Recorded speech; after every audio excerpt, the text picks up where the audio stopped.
Christ returns, speaks his truth. Letter 9. I, the Christ, have come through the medium of these letters, because I cannot return in bodily form, or take on human personality again, since I reside in and am myself, of such fine and heightened vibrational frequencies of consciousness that no human physical form could contain my spiritual consciousness. My only means of reaching you has been through the medium of a human being, sensitive, clairaudient, obedient, and dedicated to God, born to be the channel through whom I could watch the tumult of her active, eventful life and world events.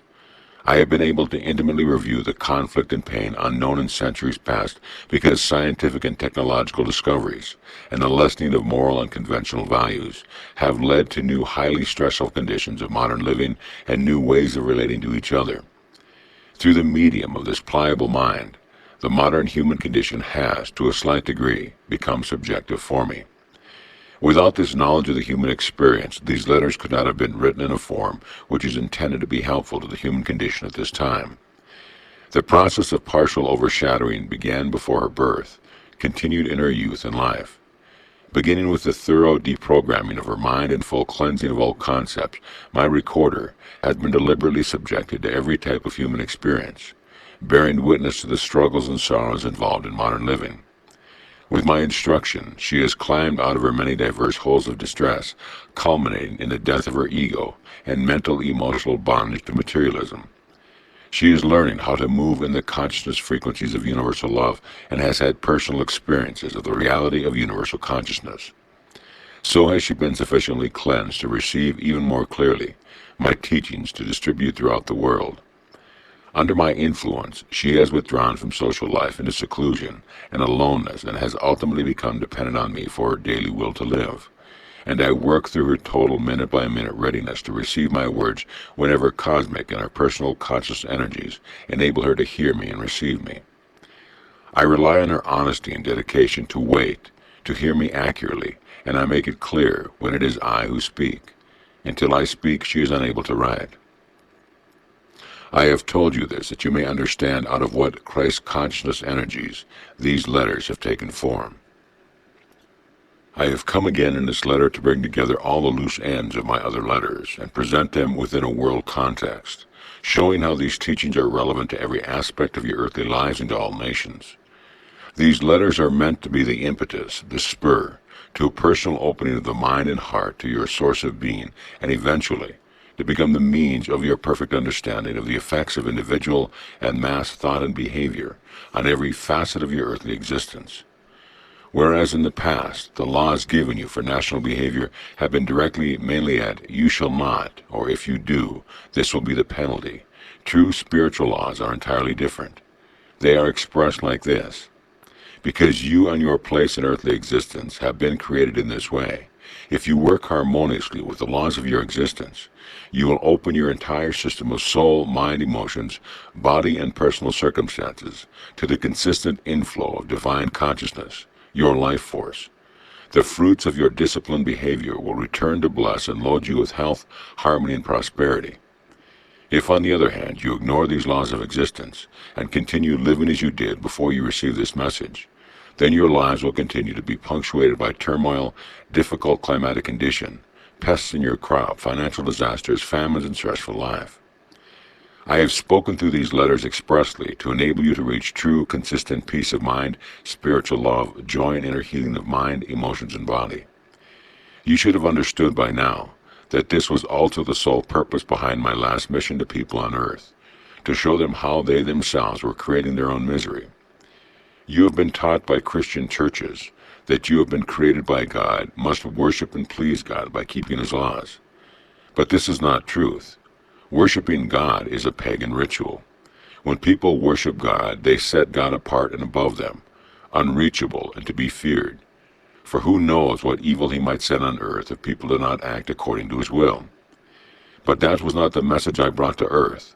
I spoke of the Father which supplied all needs, which answered when called, which healed when requested to do so, which was both transcendent to people and also within them, meaning that the Creator was universal. The Jewish religion taught that only the chief priest could approach the Holy of Holies and made supplication for the people. The populace could approach Jehovah only through the priest by bringing birds and animals to be offered as burnt sacrifices to appease Jehovah for their people's sins. By these means, the Jews obtained forgiveness of sins. I repeatedly taught that they would receive the Father's forgiveness of sins according to people's willingness to forgive others, for it would be done to them according to their own sowing. I also taught that the people to approach the Father directly and pray in simple terms, asking for what they needed in life, and assured them that they would be heard and their prayers answered, providing they prayed with total faith with no doubt in their minds.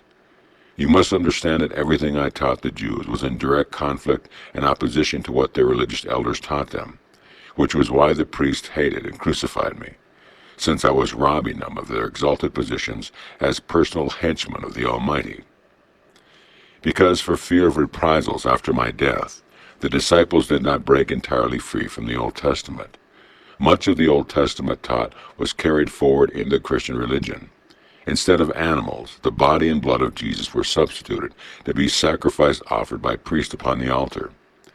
After many years in the entry of Rome as a protector of the Christian religion, like the Jewish priests before them, the Roman priests dressed themselves in costly vestments and used silver and gold appurtenances for religious ceremonies. In the time of Paul, this would have been unthinkable. He was a simple message of salvation by my death on the cross, which was not the message I brought to my countrymen in Palestine. He was perpetuating a Jewish tradition of sacrificing another to pay for one's own sinning. What shameful cowardice! Yet Paul also performed a great service to humanity, since he set in motion a movement which would be the means of blessing all races equally. He outlined a mode of thought and daily conduct which would bring harmony into the lives of those who try to live according to his teaching. In all probability, some Jewish traditionalists will vociferously reject my words again. The second time of coming, they will resent my constant allusion to the ancient Jewish practice of sacrificing animals and birds in the temple to please God and obtain forgiveness of sins. But no matter what their objections may be, the historical fact remains that the temple was a place for offering burnt sacrifices, and the smell thereof hung over Jerusalem. And all the while I knew that the whole edifice of the temple was dedicated to a myth, a figment of man's imagination, a rationalization of what men's minds could not comprehend spiritually. I was there. I felt the hot stones under my sandal feet and the sun on my head. I argued with the Pharisees, bore their mockery and sneers with some amusement, and watched them as they dogmatically taught a burdensome way of life and continual obedience to a worthless tradition concerning eating and drinking which was entirely unnecessary. I was there. At times my amusement ignited a spark of mischief in my mind, and I handed out to the Pharisees the same kind of analytical mockery of their personal habits, their ostentatious clothing, and their laws, as they applied to me in my teaching.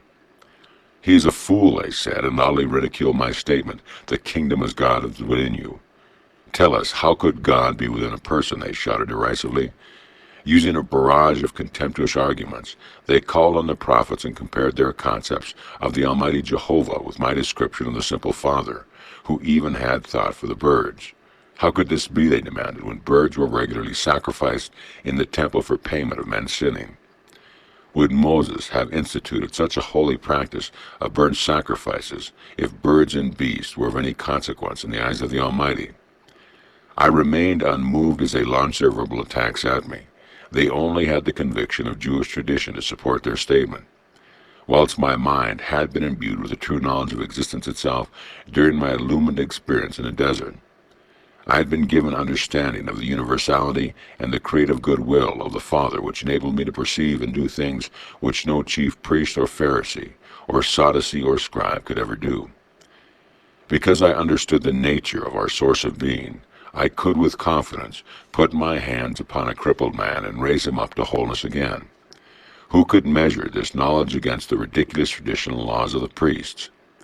The priests and Pharisees and all the rest of these religious hocus-pocus knew that none of them could do such things, and for this reason they hated me for challenging their authority, they loathed me for my strength in the face of the opposition, and they reviled me for drawing crowds of people when a healing was done when no one could deny. There it was, done in the open for all to see, an act of love which the Pharisees averred only God could do, and therefore I must be a child of Satan. Furthermore, they did not see the heathen as an act of love, but rather as an inexplicable, blasphemous usurpation of the role of God. They accused me of showing off my magical power, but could not tell me how I came by such magical power. Therefore, they decided I must be a son of Beelzebub. Now that I have explained the situation, it should now be clear to you who read these words, as it was so very clear to me at the time in Palestine, that the whole hierarchy of Judaism was composed of self-centered, self-important, mixed-up men who lived only by rules and laws. When challenged to use their minds, their brains, they could not cope but fell into highly emotional spasms of vitriolic outrage. Was it any wonder that, when brought before the council, I held my peace and refused to communicate with such obtuse minds? Yes, I was truly there in Palestine 2,000 years ago. I lived amongst the ordinary men and women who had been taught to fear Jehovah in a very real way, who were obsessed with pain for burnt sacrifices to ward off punishment for their sins. I was raised, indoctrinated in the fear of Jehovah, but I had been born to bring the Jews out of their long slumber of myth and fallacies, to set them free of a burdensome history of wars and bloodshed, brawling and arguments, a demanding a head for the loss of an eye, a hidden and secret sinning which counted for nothing if a man was not found out. If he was, then the whole weight of the Mosaic law descending on his head without compassion or mercy, or even a hesitant thought as to the true circumstance surrounding the transgression. Because I had been born with a mission to open up the minds and hearts of the Jews to the reality which had been given them life and being, even from an early age I rejected the Jewish teaching. Some secret depth of spiritual instinct rebelled against the age-old Jewish intention to let some other living thing carry responsibility and pay the price for their own waywardness and sinning. Even more than this, I could not accept that a God who was supposed to have created such a wonderful world would rejoice and burn sacrifices of his own creation, for which he had provided abundantly. I found it impossible to have respect for such illogical beliefs and practices. After my illumination in the desert, I became passionate in my rejection of Jewish tradition. Just as I came in human body 2,000 years ago to rescue the Jewish nation from an edifice of artificial and man-made burdensome religious practices, so have I come through the medium of these letters distributed worldwide to make it abundantly clear that the Christian religion in no way reflects my true Christ message, either as I taught it in Palestine or at this present time when these letters will arouse the fury and condemnation of Orthodox Christians. The Christian religion, as it stands at this time, is only a hodgepodge of the muddled thinking of my disciples, selective recollections and Paul's worthy homilies and early writings. Much later, when the impact of Christianity lacked the visual effect of the gods and goddesses of the Romans, the Christian religion was adorned with theatrical but expedient nonsense to impress those whom the ecclesiastical empire of Rome desired to draw into their fold. This empire later imposed monetary burdens on the gullible people, even more iniquitous than the taxes demanded by the secular Roman Empire on conquered nations. Even Caesar did not demand payment for souls to gain entrance to heaven. You may wonder why I am so explicit in my rejection of Judaism and Christianity. It is vital to the success of the distribution of my Christ message that people should fully understand the true nature of religions which held humanity in the grip until the 20th century. Until they do realize the mythical foundations of which they have placed all their convictions, people will find it difficult to let go of their cherished beliefs. Please understand that when I make such statements, I am referring to Christian religion, to the tenets of faith, to the dogma and theology. I am not referring to those great spiritual souls who have sought and continue to seek God and truth beyond the dogma and belief. Many of these have received my inspiration in their minds and hearts, but are afraid to let their cherished beliefs go. They are hampered by religious practices. The time has come for them to let go and grow in spirituality and awareness of their true source of being, and take their congregations with them. To the Christian churches of every denomination, I say, wake up. The time has come for you to rouse yourself from a long unnatural sleep, when reason has been suppressed by hypnotic and emotional traditions. These have been handed down through the centuries by a succession of people claiming to be the highest authority on all that I taught in Palestine. Do not be afraid of the consequences if you examine your past beliefs and want to cleanse them from your thinking. Get rid of the cobwebs of illusion and think. When Christian ministers fully accept that I, the Christ, have truly returned to speak to people worldwide, like lightning striking from east to west, and are ready to teach my true message in the pulpit, you will find your churches filling again with people eager to find and make contact with the reality, which will lead them to live in total harmony with their truth of being. Alternately, you ministers of religion, who willfully and egotistically continue to teach the dogma of Christianity to save face and your stipends, will watch your religion die a natural death during the next 30 years and will be abandoned by your congregation, who are already sensing that your words are only words, in which there is no spiritual life. You will see your churches taken over by those who have realized that I myself have indeed returned to humanity, to show them the way to find and enter the kingdom of heaven. There will also be those whose positions of authorities are threatened by these letters from Christ, from me. They will oppose them mightily. There will be vilification of every kind through the services of every type of media from people who have no scruples in stirring up public wrath to make money from destructive, vindictive sensationalism. I have to tell you that the greater the uproar worldwide, the more swiftly will my letters reach and convince these people who are weary of the old beliefs, that at last they have heard the simple truth of being. They will swiftly respond to its love and call to leave the lower levels of human consciousness to start their ascent to the higher spiritual levels, where they will begin to experience the first inflow of interior peace and contentment.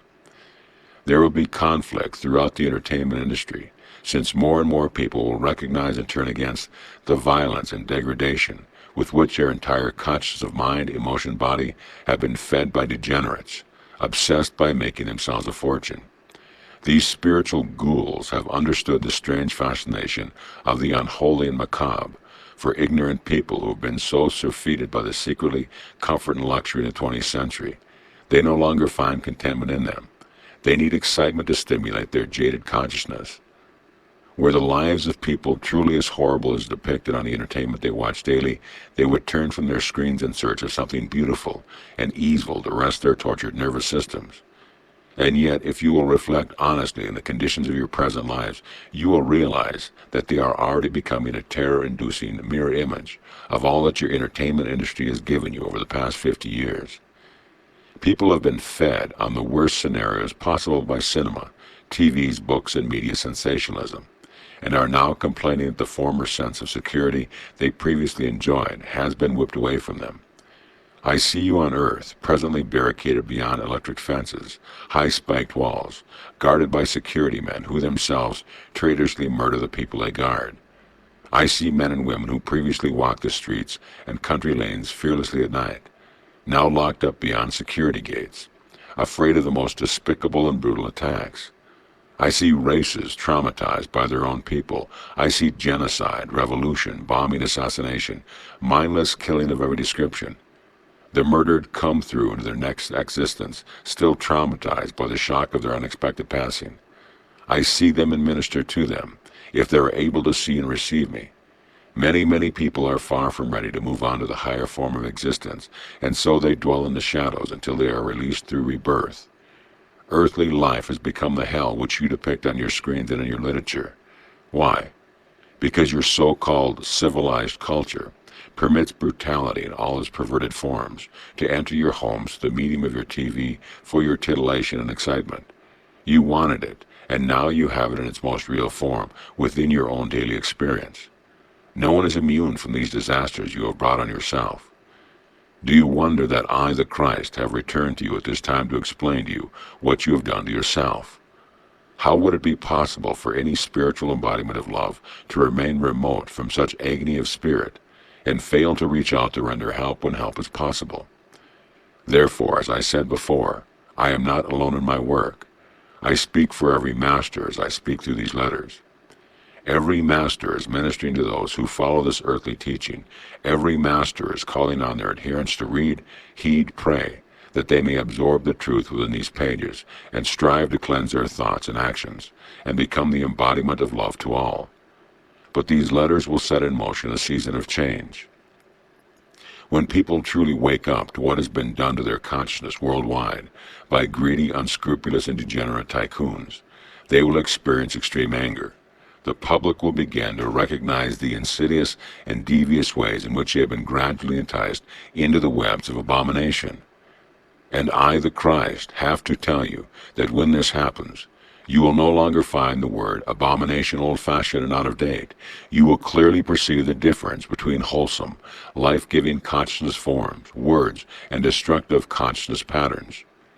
You will rebel and nationally call the destructive consciousness forms abominations. Conscientious and truly loving parents will become particularly vocal against the present form of entertainment and will prevent their children from continuing to view the decadence of unpleasant, emotive language, unbridled violence, and promiscuous, emotionally superficial sex, presently on offer on your screens and books and media. Your society is riddled with these low, despicable consciousness creations, which are carried through into human lives and human actions. Parents will also come to realize that since the consciousness forms created within their children's mind are the ever-enlarging foundation of their children's future lives as adults, they will begin to investigate the ethical values taught in school. No longer will parents be concerned about the religions taught in school, since these will only be of interest to a minority. But they will be very seriously interested in the kind of philosophies for living, attitudes, arguments, conflict statements, encouraged or tolerated in schools in the future, by teachers and by pupils alike. Groups will band together to start small schools on the foundation of these letters, since the old factual material will be abandoned as obsolete. Emphasis will be placed on language, the arts, logic, the art of effective, inspiring communication, the development of constructive, creative imagination, mathematics and science, and manual skills. The curriculum will be centered around the development of an ability to differentiate between truth and myth, to perceive clearly the highest values to be adapted and cherished, and the most constructive, productive way to use them in life, to improve conditions for the self, the nation, and the world generally. The child will also be taught to become proficient in these sciences and manual skills, which will enable him to work joyfully and successfully in his chosen field of endeavor. Children will be tutored within a new aura of concern and love, and shown how they can contribute to such concern and love in the classrooms. They will be encouraged to work with joy and happiness. If this does not come easily, the unhappy child will be shown how joy and happiness may be achieved, and will be rewarded when successful. People will be valued according to their commitment to seeking higher levels of spiritual thought and their dedication to serving the interest of the underprivileged and communities generally. It is a matter of extreme urgency that people worldwide should recognize that the truth is, you have been born to individualize and express the universal, the source of your being, in an evolutionary manner, eventually reaching peak individualized manifestation of your source of being, Christ consciousness. And you have also been created to be cared for, nurtured, provided you with every need in order to ensure your health, perfect well-being, and harmonious prosperity, whilst on your soul journey to individualized reunion with your source of being, divine consciousness. Until you do grasp this truth of being, you will never achieve your true potential on earth, either physically or spiritually. No country, religious organization, and no single person, no matter how humanly exalted he may be thought to be, will be able to alter the contents of these letters, since I, the Christ, am also radiating the truth of being worldwide to everyone who is on the level of spiritual frequency to be able to receive the truth. Such people receive, revere, and adapt it fully, without reservation, to be their own guideline for their thoughts and actions. If there are those who cannot understand or receive the letters, it will be only because they are not yet ascended to the necessary level of consciousness to be able to empathize with them. Their growth will come later. Therefore, I say to those who have not yet experienced the quality of life I have described as being yours by divine will, do not ask what is the matter with life or people or circumstance or with you.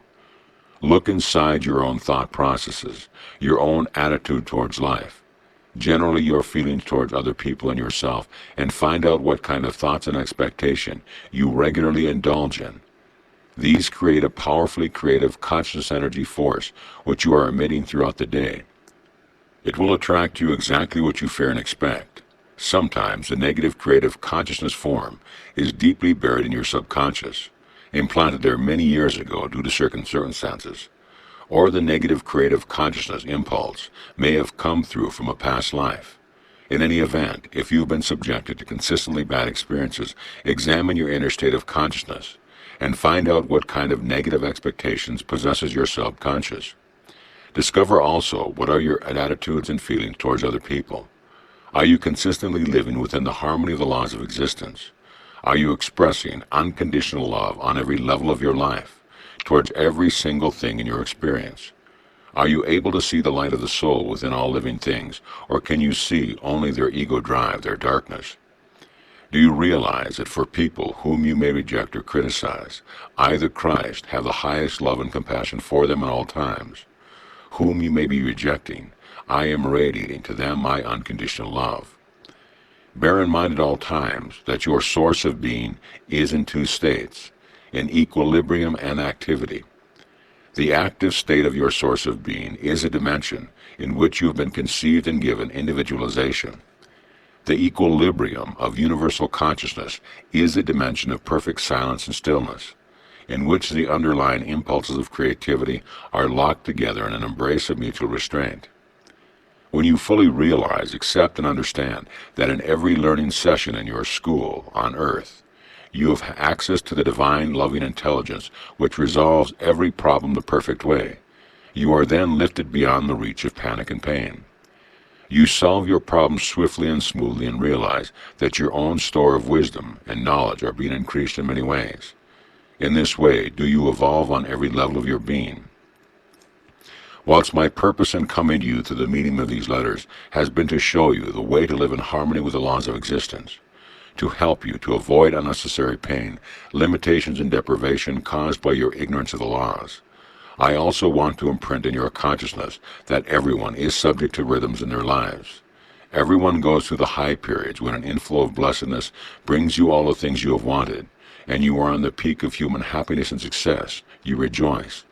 Then comes a time when suddenly the rhythm of life changes, resources dry up, relationships become more difficult and precarious, your career takes a downward turn, or obstacles occur which keep you static for a long time. You may ask yourself what you have done wrong. Previously you worked very successfully within the laws of existence. But now there are daily challenges, and nothing you think or do is truly alleviating the stress of your daily life. When or if these times come upon you, be still and quiet within your heart and mind, and know that you are still drawing life and direction from divine consciousness, despite appearances to the contrary, despite the superficial agonies. At these times it is essential to withdraw and take stock of the ways in which you may have slipped in consciousness during your uptimes, and strengthen your dependence on divine consciousness. Without these dark periods of depression, you would not grow in spiritual stature. They have a special message for you to do, to not give up your way of despair or bitterness. Although you may feel fragile, this is your winter season of self-discovery, an inner renewal which will ultimately prove to be of greater blessing than ever were your peak periods. Take heart and do not lose faith. Hold on patiently until winter gradually yields to your spiritual spring again. Persevere in relaxing and confidently waiting for the time when divine life will again flow into your mind, heart, and earthly life, and all you had hoped for will again begin to manifest in your experience. And throughout this time realize and hold on to the fact that if you are no longer aware of the inflow of divine consciousness during your meditation, it is not because you have been abandoned, but because your own cosmic, and therefore your personal conscious vibrations, are at a low ebb, and you are no longer able to rise to experience the vibrations of divine consciousness as you did previously. Although you may not feel them, rest assured that always you are enfolded in them and in divine love. I also want to remind you and impress upon your consciousness that the moment the most impoverished of human beings can understand the true nature of their origins and can make use of the knowledge, they can begin to pull themselves out of their rut, and they can rise to any heights they chose for themselves, providing daily they tune into the source of their being and draw on its infinite power, life direction, inspiration, and guidance. You are not victims of fate. You are victims of your own creative consciousness until you realize that your consciousness is entirely of your own shaping. When this glorious truth dawns with your own consciousness, you will begin to turn your life around and will eventually discover that you can work to become a master and achieve complete freedom in divine consciousness. Try to remember that in your spiritual search, your aim should be to keep your consciousness frequencies as steady as possible within your highest spiritual perception. This is extremely difficult for the human mind to do, since it eagerly reaches out for new forms of spiritual, mental stimulation whenever the interest is aroused. But I have to tell you, it is not enough to read these letters and then turn to other books, hoping to find some higher, more inspirational truth. I, the Christ, tell you truly, there is no higher truth or highway on offer to you at this time. You may sometimes feel you have found something higher, because on the level of your present human consciousness, you can relate to what is written more easily. But you can rest assured that spiritual truth of existence is the only knowledge which will bring you eventually to Christ consciousness, which is your true destination and none other. Christ consciousness is the spiritual consciousness of all the great masters. There is no higher. To increase your understanding, you may seek out those authors who have already found for themselves and are practicing what is written in these letters. But do not follow those who still follow other writers and quote other authorities and are still seeking a way through human thought into the vastness of spiritual truth beyond human thought. They, like yourselves, are still in the foothills of consciousness. They have not yet penetrated the mental-emotional ozone to draw close to the precincts of space.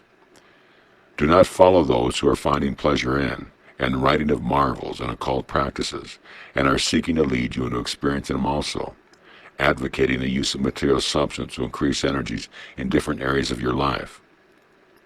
When you use material substances such as crystals, candles, incense, joss sticks, you focus your human consciousness on these things, which have been human meaning for you, and give you pleasure. In this way do they anchor your human consciousness to the effects of human consciousness, continually leading you back into fixed levels of human consciousness. Whereas if you want to ascend into true spiritual dimension of consciousness, your goal is to penetrate, and then transcend the earthly human consciousness dimension. The only true energy, true dynamic healing life force, comes from your constant contact with divine consciousness.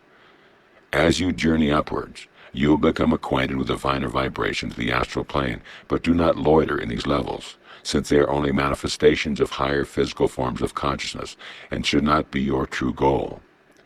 Attunement with divine consciousness and total self-mastery should be your reason for living and your only goal. When you have achieved it, all you have ever wanted for yourself will be yours in a new, transcendent, and eternal way. You may read these letters and decide you want to continue as you are, in your ego consciousness, trusting divine consciousness to help you through the difficult patches. But I can tell you that life itself will eventually convince you that any other way does not bring the rewards which your soul, hidden and silently waiting for release, is longing to experience, particularly that of full reunion with divine consciousness. The greatest gift you can give yourself or anyone else is to gratefully accept into your own mind and try to imbue in other receptive minds the full inspired understanding of who you and they really are, and what can be truly accomplished when you and they abandon self-will and look to the source of their being for help, guidance, and fulfillment of every need. Become a light to yourself and whomever can receive it. At the same time, no one can absorb learning on such an empty stomach. Therefore, a certain amount of physical nutrition should be given to help the process of spiritual, physical, evolutionary development. If you are trying to teach the material impoverished, be willing to give to others and know that as you give, you become part of the give and receive system of the entire universe. It is impossible to give and not receive in return unless you yourself believe you live only on a supply from your work, your bank account and investments. When this is what you believe, then this is what you will experience. Until people truly wake up and open their eyes to the full realization that they are the individualization of the source of their being, which is a combination of perfect impulses of creativity and love, they will remain attracted to the enticement of materialism, satisfaction of bodily lust, and desire for self-promotion above all others, which ranges from takeovers and strikes in business and industries, and gross disharmonies in relationship to murder, rape, and war.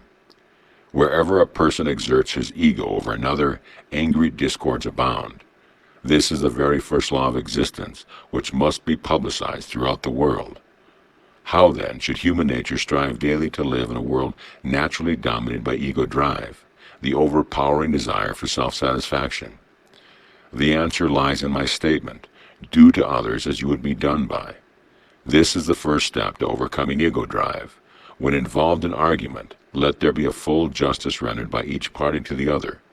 Listen, absorb, heed, make amends as far as possible.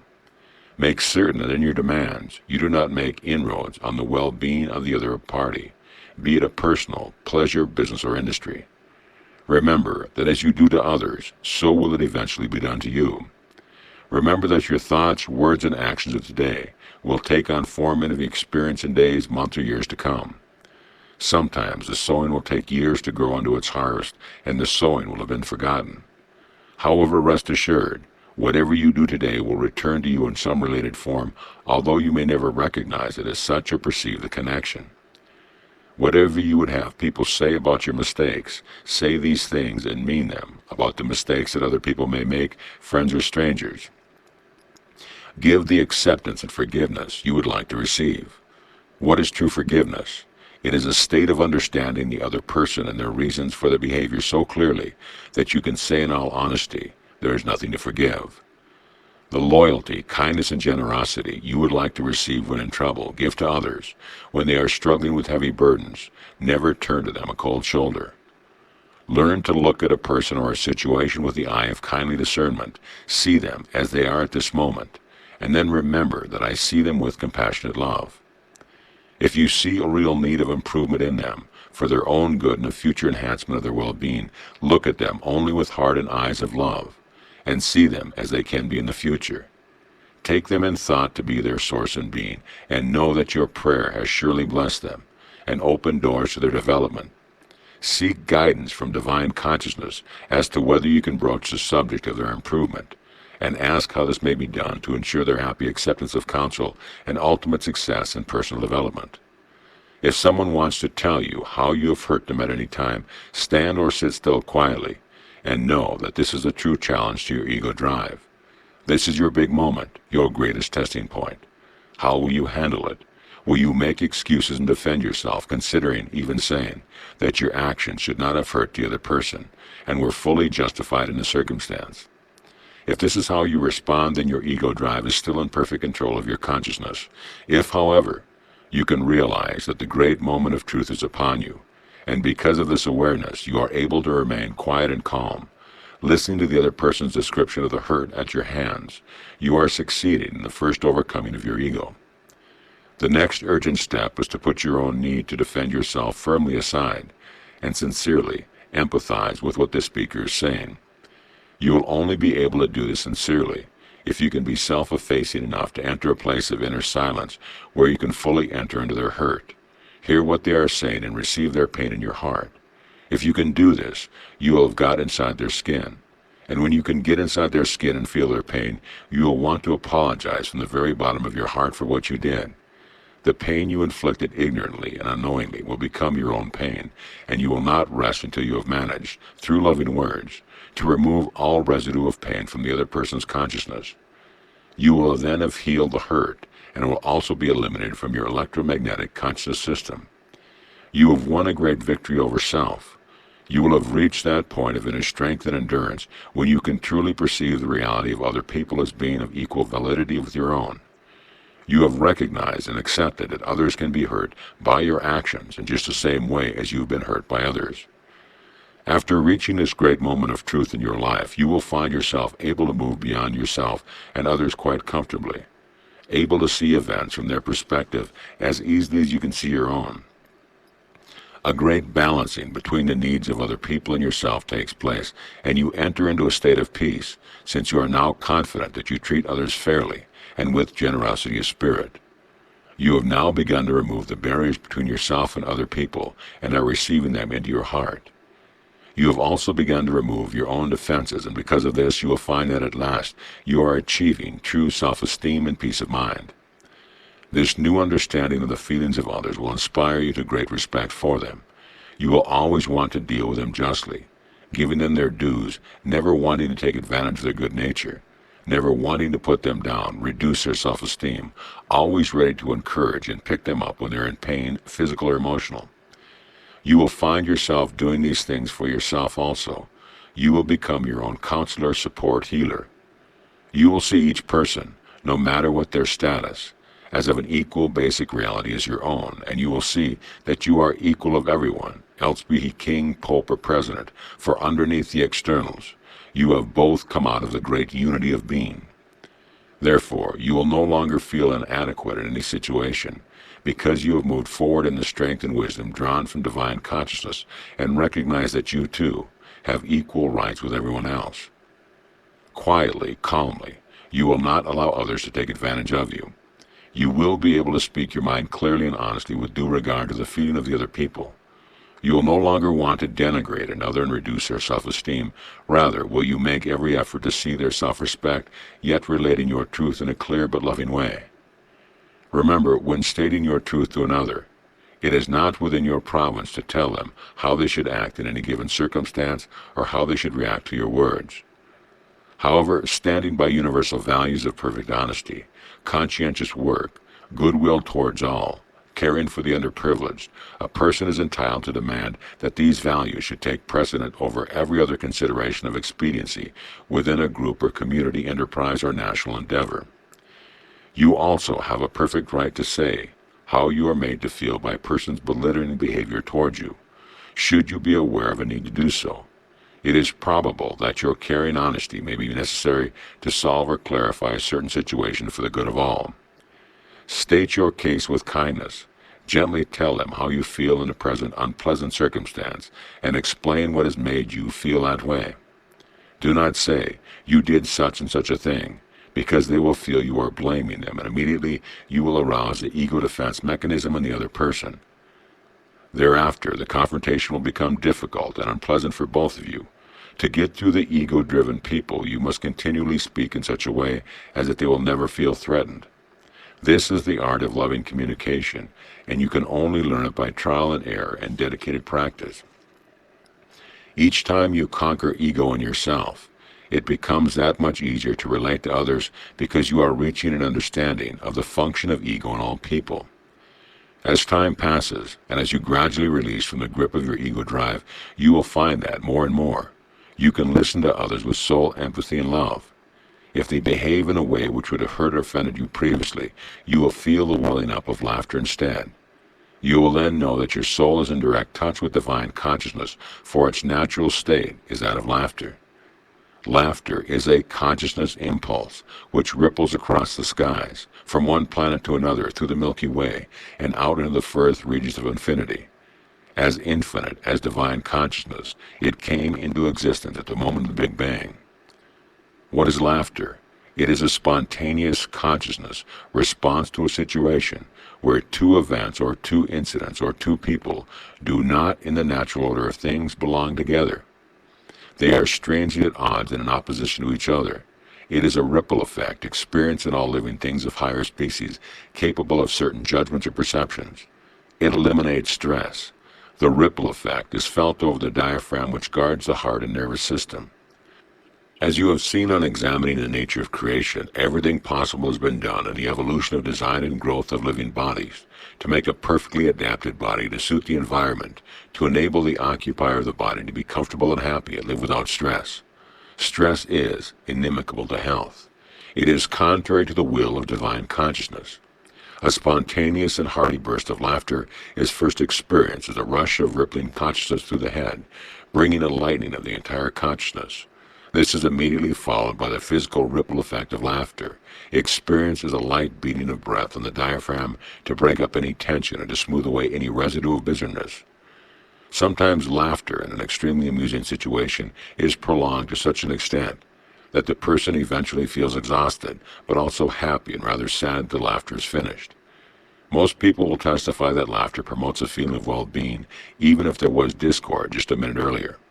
If a person can genuinely laugh, seeing the absurdity of the situation, where there has previously been annoyance or hurt, the tension is released and friendly relationships are restored spontaneously. Laughter is a gift of love for a creation possessed by and needing relief from their egos.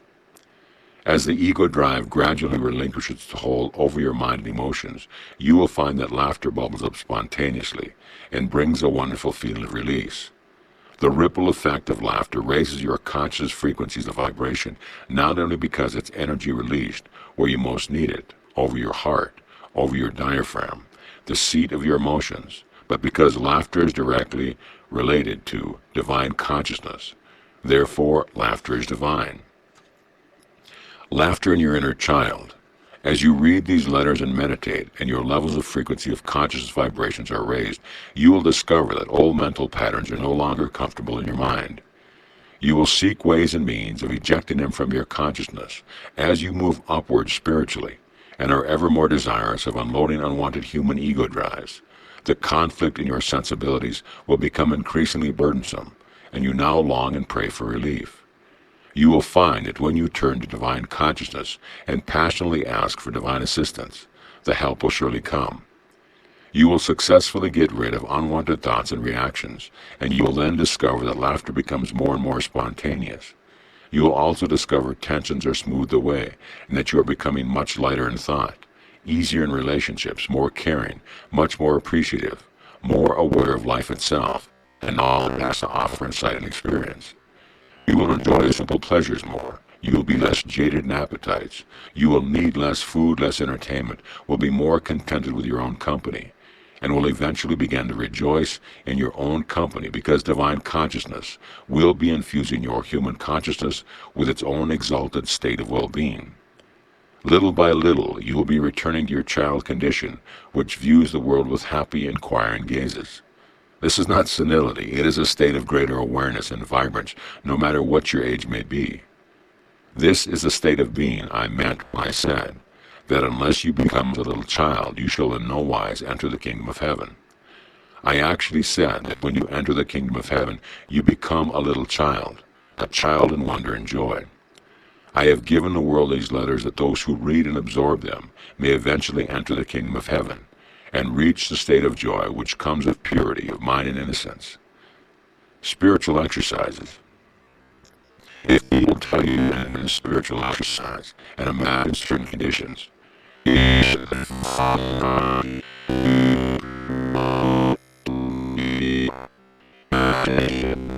spirit. Imagination is the exercise of your own consciousness, which you be trying to transcend by entering the high levels of spiritual consciousness. These levels are not those of imagination, but those of reality, regular spiritual levels of frequencies of spiritual conscious vibrations. The spiritual frequencies are those of divine spiritual consciousness, not of earthly mental imagination. Therefore, beware whom you would accept as your teacher.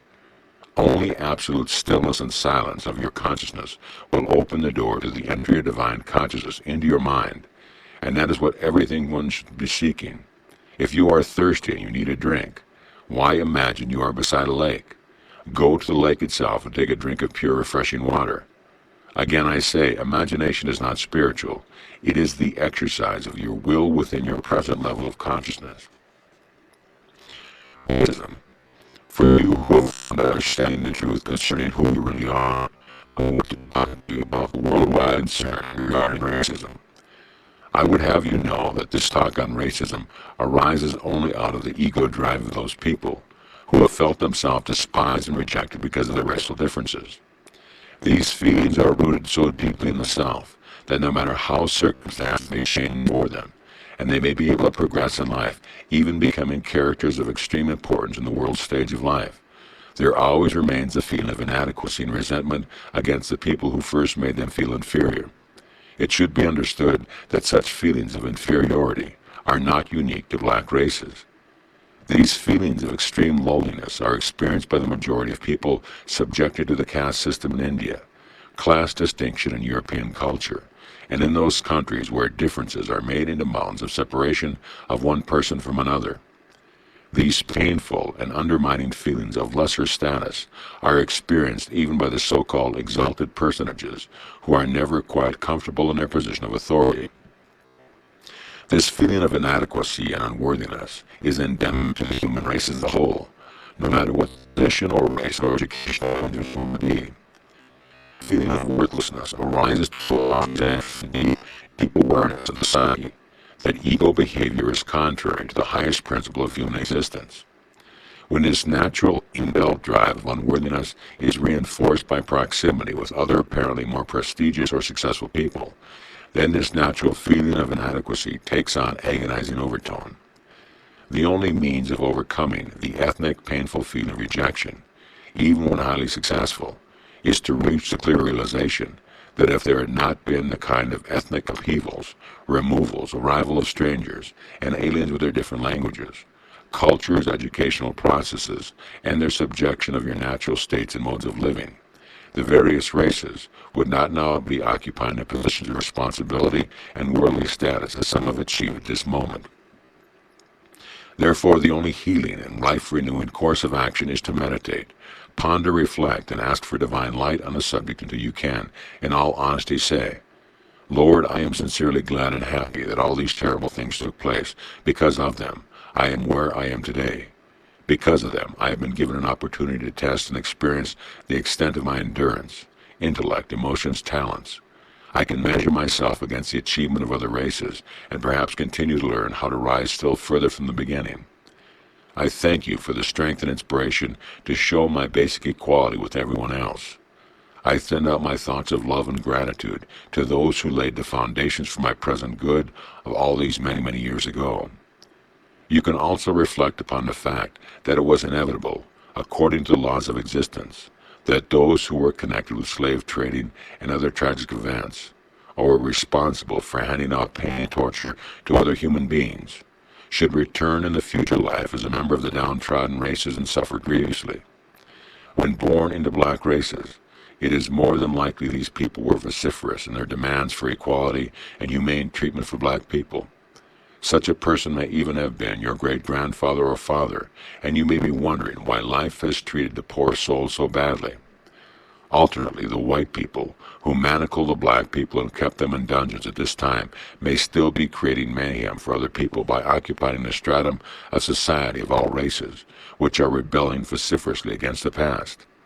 It may well be a past which they themselves had helped to bring into being. It is a fact that people are reincarnated into different strata of society in different races to enable a soul to learn some meaningful lessons as it journeys upwards towards Christ consciousness. Bear in mind the fundamental principle to existence. You yourself create your tomorrows. You bring into being also whatever you need for your upliftment by reaching out for it. Whether you are aware of it or not, as you reach out for an improvement in your life condition, you are spontaneously reaching into higher levels of spiritual consciousness. As I have already told you, the divine will is to release creation from stress, and therefore those lessons needed to take upward towards divine consciousness will come into your experience.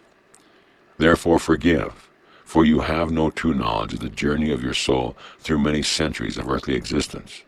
You have no knowledge of what you yourself did in lives gone past. Forgive the present, forgive the past, and accept that much good has come out of it. Learn to bless and love those whom you thought injured you or your ancestors. And you who presently occupy skins which carry the power of privilege, consider other races and their problems, and reflect upon the fact that you may in a future life occupy an underprivileged body and come to know firsthand what it is like to be born with a sense of being a second-class citizen. Reflect also on your past lives. Ponder what you may or may not have done to bring about your present situation. The truth about racism is this. Every single entity under the sun has descended from divine consciousness in one way or another. At the very inmost roots of their being, everyone is united in oneness. Therefore, where do the differences lie? They arise out of the development of species, genetics, conditioning, traditional teaching, customs and educational and family habits of relating with others, and their differences in thought patterns. It is not the color which divides you. A small child of every race and color, because of its innocence and spontaneity of self-expression, will find acceptance in the heart of most adults. It is the consciousness which divides you, and which is felt on every level of your being, for you are all, despite your materialized bodies, consciousness forms, expressing consciousness patterns, and consciousness forms, receiving consciousness patterns from others. The consciousness of each individual is their reality, not their skin or appearance, but it is the consciousness of people which either attracts or repulses others. You can rest assured that you will be only overcome your sense of racial offenses when your mental, emotional thought patterns are in sympathy, and when your values by which you choose to live throughout the day are the same. Until that time comes, it is useless for people to be angry with one another for experiences, racial differences. They are endemic to the human condition. If you want to be accepted completely into another race, you have to change your values, your perception, your ideas, modes of living and relating to others to match everyone else in that race. Radical differences then die a natural death. If you are not prepared to take on the consciousness of the race you wish to join, then acknowledge, accept, and respect with love the differences in consciousness. No one has the right to demand you should ignore the differences. Most importantly of all, choose the highest standards on offer in the world, work to embrace and use them, and then all skin colors will take on a new and inner beauty which none will be able to resist. All people will then willingly bond in perfect harmony. Physical appearances of every color will also change and take on new inner beauty. When these letters have been distributed throughout the world and groups of people bond together to live within the spiritual laws of existence, such groups will find they are living harmoniously protected lives, although there may be mayhem going on around them. Everywhere, those who bond together to learn how to enter and live within the wholeness of being, which I termed the kingdom of heaven 2,000 years ago, will discover that their circumstances are surely changing. I urge you to meet together on a Sunday to speak of your many blessings, give sincere, wholehearted thanks, and raise your minds in praise to that which has given you being. Meditate together to draw divine consciousness through your minds into world consciousness, that the nature of the divine may, more and more, imbue the nature of the world psyche with its own transcendent love. Your groups will emit spiritual conscious energy which will influence mind energies around you. I would have you remember that the world was not in such a dangerous predicament when the churches worldwide met on Sundays to worship God. Those days are now past. You will not worship God. You will build up a strong awareness of divine consciousness universally present. Its universality and scope of creativity will be ever more firmly entrenched in your minds by means of sincere praise. In the silence and stillness, you will all reach out to divine consciousness and invite it lovingly to take possession of your mind and heart. Thus, little by little will you become unified, and the divine consciousness will, more and more, take possession of the world as it was in its earliest intention. Reincarnation. There are many who will ask how it is that at the moment of conception, a soul can be drawn from divine consciousness, but the body itself may be used as the vehicle of self-expression in its coming lifespan by another soul who is ready to reincarnate. When a soul is ready to enter earthly conditions on its next span of earthly learning, the soul is drawn to the parent or parents, who can offer these conditions which will enable it to take its next necessary step forward in spiritual evolution. At the moment of conception, the old soul infuses its personal consciousness of past lives and past spiritual progress into the conception process and becomes the soul of its fertilized ovum. Some mothers are almost immediately aware of an alien consciousness within them. The new consciousness the mother has received in her womb sometimes deeply affects the course of her thinking, her pregnancy and state of health.